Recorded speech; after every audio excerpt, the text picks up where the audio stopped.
بسم اللہ الرحمن الرحیم۔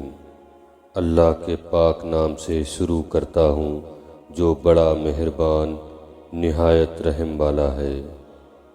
آپ سبھی ناظرین کو علمی پٹارا چینل میں دل کی گہرائیوں سے خوش آمدید اور خلوص بھرا سلام۔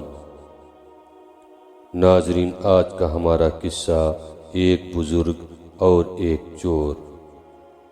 ایک بزرگ حج کے سفر پر گئے تھے۔ جب وہ ایک جگہ سے گزر رہے تھے، ان کے ہاتھ میں ایک تھیلا تھا، اس میں کچھ پیسے تھے۔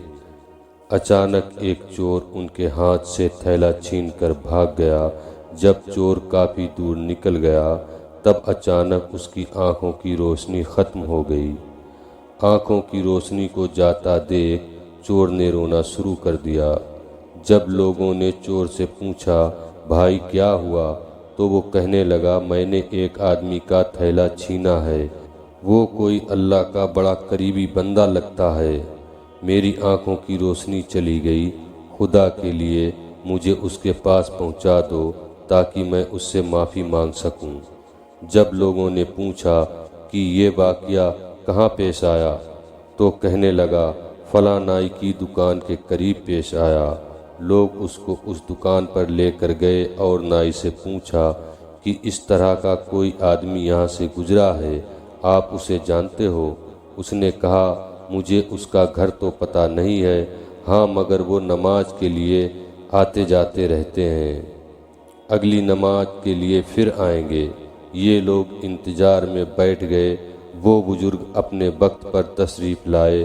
لوگ اس چور کو ان کے پاس لے کر گئے تو اس چور نے جا کر ان کے پاؤں پکڑ لیے اور کہا کہ مجھے معاف کر دیجئے، مجھ سے غلطی ہو گئی، میں نادم ہوں، شرمندہ ہوں، میری آنکھوں کی روشنی چھن گئی، آپ اپنے پیسے واپس لے لیجئے اور مجھے معاف کر دیجئے تاکہ اللہ تعالیٰ میری آنکھیں ٹھیک کر دے۔ وہ بزرگ کہنے لگے کہ میں نے تو تجھے پہلے ہی معاف کر دیا ہے۔ یہ سن کر چور بڑا حیران ہوا، کہنے لگا، حضرت میں تو آپ کا تھیلا چھین کر بھاگا ہوں اور آپ کہتے ہیں کہ معافی مانگنے سے پہلے ہی معاف کر دیا۔ وہ فرمانے لگے، ہاں میرے دل میں ایک بات آ گئی تھی۔ فرمانے لگے، میں نے ایک حدیث پڑھی، نبی کریم صلی اللہ علیہ وسلم نے فرمایا کہ قیامت کے دن جب میری امت کا حساب پیش کیا جائے گا تو میں اس وقت تک میزان کے قریب رہوں گا جب تک میرے آخری امتی کا فیصلہ نہیں ہو جاتا۔ میرے دل میں یہ بات آئی کہ اگر میں نے اس چور کو معاف نہیں کیا تو قیامت کے دن یہ مقدمہ پیش ہوگا اور جتنی دیر میرے مقدمے کا فیصلہ ہونے میں لگے گی، اللہ کے نبی علیہ السلام کو اتنی دیر جنت سے باہر رہنا پڑے گا۔